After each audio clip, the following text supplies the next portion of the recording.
दोस्तों स्वागत है आपको मेरे टीवी टेक चैनल पर। तो दोस्तों आज बात करने जा रहे हैं एक ऐसे टॉपिक के बारे में जिसको हर स्टूडेंट सर्च करता है यूट्यूब जैसे प्लेटफॉर्म पर कि इंडियन आर्मी को कैसे ज्वाइन करें, इंडियन आर्मी में हम कैसे भर्ती हों, यानी कि भारतीय थल सेना को कैसे ज्वाइन करें। तो A to Z इंफॉर्मेशन यानी कि फॉर्म फिलिंग से लेकर आपकी ट्रेनिंग सेंटर तक संपूर्ण सिलेक्शन प्रोसेस जीरो से लेकर फाइनल मेरिट लिस्ट आउट होने तक आपको A to Z जानकारी देंगे। अगर मेरा वीडियो आपको पूरा देखने पर पसंद आता है तो प्लीज़ मेरे चैनल को सब्सक्राइब एंड वीडियो को लाइक जरूर करिएगा। अगर बहुत ज़्यादा पसंद आ जाता है तो मेरे वीडियो को सेव कर लीजिएगा। तो चलिए स्टार्ट करते हैं। आज के पीछे में थंबनेल आपको दिख रहा होगा कि इंडियन आर्मी को कैसे ज्वाइन करें। चलिए आज बात करते हैं इंडियन आर्मी की संपूर्ण प्रोसेस के बारे में जीरो से लेकर। तो आप अगर इंडियन आर्मी में जाना चाहते हो तो जी हाँ, हम आपको बता दें कि अगर आप इंडियन आर्मी में जाना चाहते हो तो इंडियन आर्मी में 4-5 पोस्टें होती हैं। तो चलिए बताता हूँ कौन कौन से पोस्ट है। सबसे पहले ट्रेडमैन, यानी कि अगर आप 8वीं पास हैं तो आप ट्रेडमैन में जा सकते हैं। और दूसरी पोस्ट है GD, अगर आप 10वीं पास हैं तो आप GD में जा सकते हैं। तीसरी पोस्ट यानी कि नर्सिंग असिस्टेंट की पोस्ट, यदि आप 12वीं 12th पास आउट हैं उस किसी बायो सब्जेक्ट से तो आप नर्सिंग असिस्टेंट में जा सकते हैं, भारतीय चिकित्सक में जा सकते हैं। फिर अगर आप 12th पास आउट किसी भी सब्जेक्ट से हैं तो आप क्लर्क में जा सकते हैं। अगर आप मैथ सब्जेक्ट से 12th पास आउट हैं तो आप टेक्निकल वाली पोस्ट में जा सकते हैं। इस प्रकार से हमने क्रम बाई क्रम बताया कि किस पोस्ट में आप किस प्रकार की एलिजिबिलिटी से आप जा सकते हैं। तो चलिए आप बात करते हैं कि क्या प्रोसेस होती है। तो सबसे पहले जो इंडियन आर्मी का फॉर्म निकलता है, इन सभी वैकेंसी, इन सभी अंदर की सभी जो ब्रांच होती है इनकी सभी वैकेंसी जनवरी या फरवरी में फॉर्म निकाल दिया जाता है इंडियन आर्मी द्वारा। फिर इंडियन आर्मी द्वारा फॉर्म निकालने के बाद 1 से 1.5 महीने का समय दिया जाता है या अधिकतम 2 महीने का कि आप फॉर्म भर लीजिए और तैयारी स्टार्ट कर दीजिए। या किसी बच्चे कोई बच्चे ऐसा होता है जो पहले से तैयारी स्टार्ट किया होता है। अगर तैयारी स्टार्ट नहीं भी किया होता तो 2 महीने फॉर्म भरने के और फिर 2 महीने एग्जाम के, यानी कि 2-3 महीने आपको समय मिल जाते हैं। तो जब सबके फॉर्म भर जाते हैं तो फिर 1 महीने और समय दिया जाता है कि 1 महीने बाद आपका एग्जाम कंडक्ट कराया जाएगा इंडियन आर्मी द्वारा। फिर आपका एडमिट कार्ड आउट किया जाएगा कि किस सिटी किस जोन में आपका जो एग्ज़ाम होगा। तो ज़्यादातर अपनी ही सिटी में इंडियन आर्मी अपनी ही जोन में इंडियन आर्मी अपना जो एग्ज़ाम कंडक्ट कराती है बच्चे का, ज़्यादातर उसकी नज़दीकी सिटी में कराती है इंडियन आर्मी की। ये सबसे बड़ी खास बात है।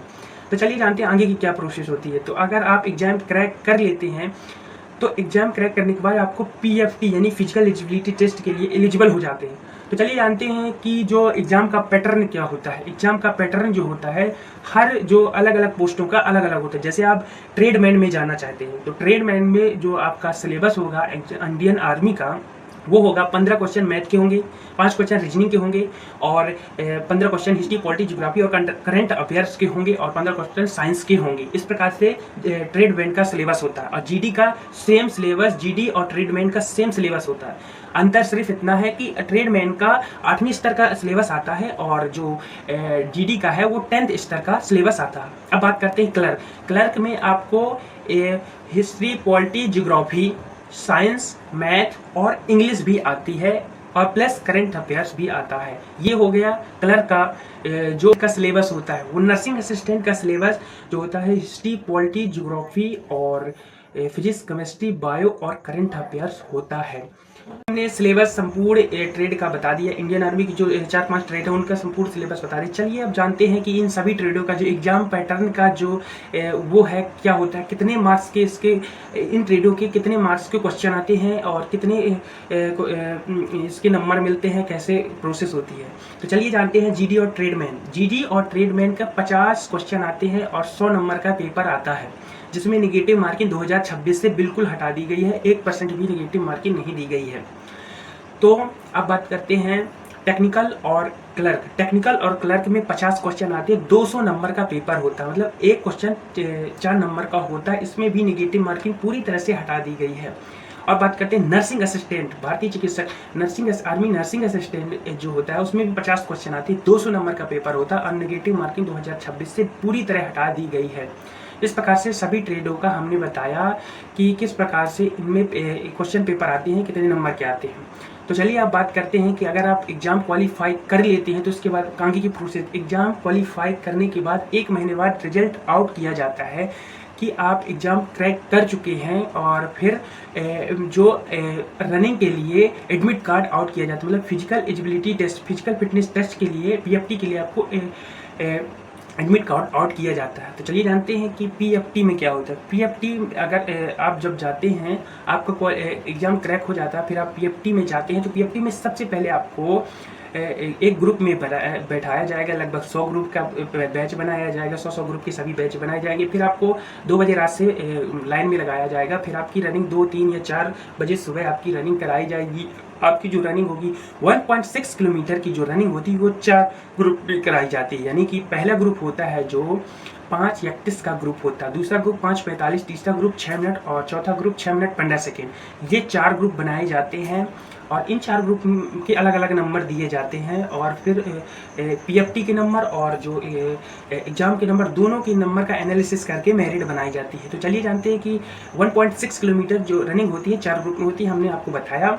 फिर रनिंग होने के बाद 10 बीम लगवाई जाती हैं, उस बीम के अलग अलग नंबर मिलते हैं।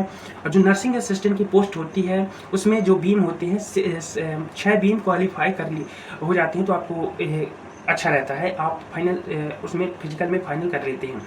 और जो 9 फीट का जिग जैग कराया जाता है इंडियन आर्मी में सभी ट्रेडों के लिए, जो सभी ट्रेड अंडर के 4-5 ट्रेड हैं, नर्सिंग है, जीडी है, क्लर्क है, टेक्निकल है, ये सभी में 9 फीट का जिग जैग कराया जाता है, मतलब 9 फीट का गड्ढा खुदवाया जाता है। अगर आप उसको पार कर लेते हैं फिर आगे की प्रोसेस में आपको चेस्ट मैनेजमेंट कराया जाता है। चेस्ट मैनेजमेंट 77 से 82 होना चाहिए, 77 से 82 सेंटीमीटर, मतलब 77 बिना फुलाए होना चाहिए और फुलाव करने पर 82 सेंटीमीटर होना चाहिए, तभी आप एक स्वस्थ माने जाएंगे। और आपका जो वेट होगा वो हाइट के हिसाब से वेट लिया जाएगा। और ये सब प्रोसेस होने के बाद ये पीएफटी अगर आप क्लियर कर लेते तो आपको एक मेडिकल की स्लिप दी जाएगी और अगले दिन आपको मेडिकल के लिए सुबह मॉर्निंग टाइम आपको मेडिकल के लिए बुलाया जाएगा। मेडिकल में आपका आँख, नाक, नोज, ये जो कोहनी होती है और जो नीचे के पैर होते हैं और प्लेट फुट, हर एक चीज़ बॉडी का चेकअप किया जाएगा। बवासीर ववासीर जैसे बीमारियां भी चेक की जाएंगी। अगर आप फिट पाए जाते हैं तो फिर आपको आगे की प्रोसेस के लिए भेज दिया जाता है और फिर आपको डॉक्यूमेंट्स वेरिफिकेशन, यानी सभी डॉक्यूमेंट्स का सत्यापन करने के लिए भेज दिया जाता है। जो भी इंडियन आर्मी अपनी वेबसाइट में शो करेगी कि ये डॉक्यूमेंट्स आपको बनवा के लेना, आय, जाति, निवास, पैन कार्ड, आधार कार्ड, 10वीं 12वीं मार्कशीट, अनमैरिड सर्टिफिकेट और ये सभी डॉक्यूमेंट्स आपको, जो पुलिस सर्टिफिकेट वो भी बनवा के ले जाना है। तो ये सभी डॉक्यूमेंट्स आपको बनवा के ले जाना है, या कि पहले से ही बनवा के रखे रहना है और फिर ले जाना है। 6 महीने के अंतराल में बनवा के रखना है और ले जाना है। फिर आपका डॉक्यूमेंट्स वेरिफिकेशन और बायोमेट्रिक हो जाता है तो फिर आपको आगे की प्रोसेस यानी कि फाइनल मेरिट लिस्ट, यानी कि जो पीएफटी के नंबर और जो एग्जाम के नंबर, दोनों की नंबर का एनालिसिस करके फाइनल मेरिट लिस्ट बनाई जाती है। किसकी? जीडी ट्रेडमैन की। और जो नर्सिंग असिस्टेंट है उसकी एग्जाम बस के वो एनालिसिस करके बनाया जाता है final list. Army nursing assistant में दौड़ के कोई, मतलब फिजिकल के कोई भी, फिजिकल और मेडिकल के कोई भी मार्क्स नहीं मिलते, केवल एग्जाम के आधार पर आर्मी नर्सिंग असिस्टेंट के बच्चों का सिलेक्शन होता है। जबकि जीडी और ट्रेडमैन जो होते हैं उसमें सिलेक्शन होता है फिजिकल और एग्जाम दोनों के नंबर का एनालिसिस करके फाइनल मेरिट लिस्ट बनाई जाती है। जबकि टेक्निकल और क्लर्क में भी आर्मी नर्सिंग असिस्टेंट जैसे होता है उसमें केवल एग्जाम के बेस पर ही बच्चे का सिलेक्शन होता है। इस प्रकार से सभी ट्रेडों के बारे में हमने आपको जानकारी A to Z दी। फिर इसके बाद अगर आपको फाइनल मेरिट लिस्ट में 2 महीने बाद आउट होती है, अगर आपका नाम आ जाता है तो फिर आपको ट्रेनिंग सेंटर के लिए भेजा जाता है। ट्रेनिंग सेंटर के मतलब आपका आएगा जीमेल में कि आपको ट्रेनिंग सेंटर जाना, तो 1 महीने का समय मिलेगा। उसमें आपको तोड़ फोड़ नहीं करनी, किसी लड़ाई झगड़ा नहीं करनी, किसी से रिपोर्ट वाली समस्या नहीं लानी है, क्योंकि जो पुलिस सर्टिफिकेट लगता है। फिर ट्रेनिंग सेंटर 1 महीने बाद आप जाएंगे तो आपका फिर बॉडी चेकअप किया जाएगा कि कहीं आपसे किसी से लड़ झगड़ के तो नहीं आए, कहीं आप टूटे फूटे तो नहीं है। फिर से मेडिकल टेस्ट किया जाएगा और जो पुलिस सर्टिफिकेट लिया जाएगा। इस प्रकार से आपका जो ट्रेनिंग सेंटर 6 महीने ट्रेनिंग करने के बाद, 6 महीने अगर जीडी ट्रेडमैन है तो 6 महीने ट्रेनिंग करेंगे और टेक्निकल और क्लर्क एक्स्ट्रा 1 महीने लगेगा। और अगर आप नर्सिंग असिस्टेंट है तो 6 महीने सभी ट्रेडों की तरह 6 महीने करेंगे और फिर 3 महीने नर्सिंग असिस्टेंट यानी कि हॉस्पिटल में आपको 3 महीने ट्रेनिंग करवाई जाएगी। कुल मिलाकर 9 महीने की ट्रेनिंग करवाई जाएगी। तो इस प्रकार से पूरी प्रोसेस हमने A to Z आपको बताई। अब चलिए जानते हैं कि जो सैलरी होती है वो कितनी होती है। तो जो GD ट्रेडमैन क्लर्क और जो टेक्निकल है ये अग्निवीर यानी कि 4 साल की भर्ती होती है। इसमें जो सैलरी होती है DRH RHS सब कुछ जोड़कर जो पहले साल सैलरी मिलती है वो 30,000 से स्टार्ट होती है और अंत के साल तक 45,000 तक जाती है। यानी कि जो 4 साल का वो होता है कार्यकाल होता है उसमें 24 लाख रुपए मिलता है। कुल मिलाकर 24 लाख रुपए आप कमा लेते हैं।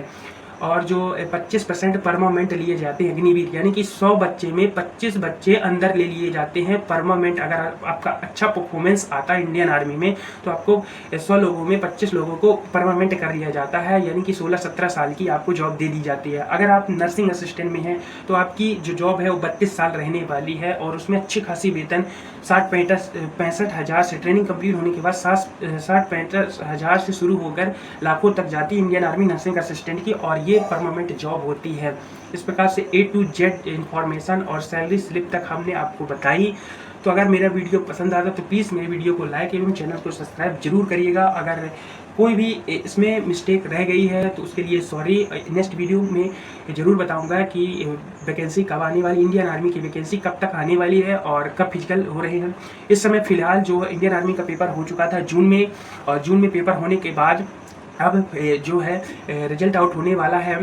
उस मतलब कि रनिंग के लिए रिजल्ट आउट होने वाला है, एडमिट कार्ड आउट होने वाला है उसके लिए, फिजिकल के लिए। और फिर फिजिकल के बाद आगे की प्रोसेस होगी और फिर नेक्स्ट भर्ती आएगी। तब तक के लिए मेरे वीडियो में बने रहिए। जब भी नेक्स्ट भर्ती आएगी तो आप तक जरूर अपडेट पहुंचाएंगे। तब तक के लिए मेरे चैनल को सब्सक्राइब कर लीजिए, क्योंकि जब भी मैं भर्ती से रिलेटेड कोई भी भर्ती से रिलेटेड वीडियो बनाऊं तो आप तक जरूर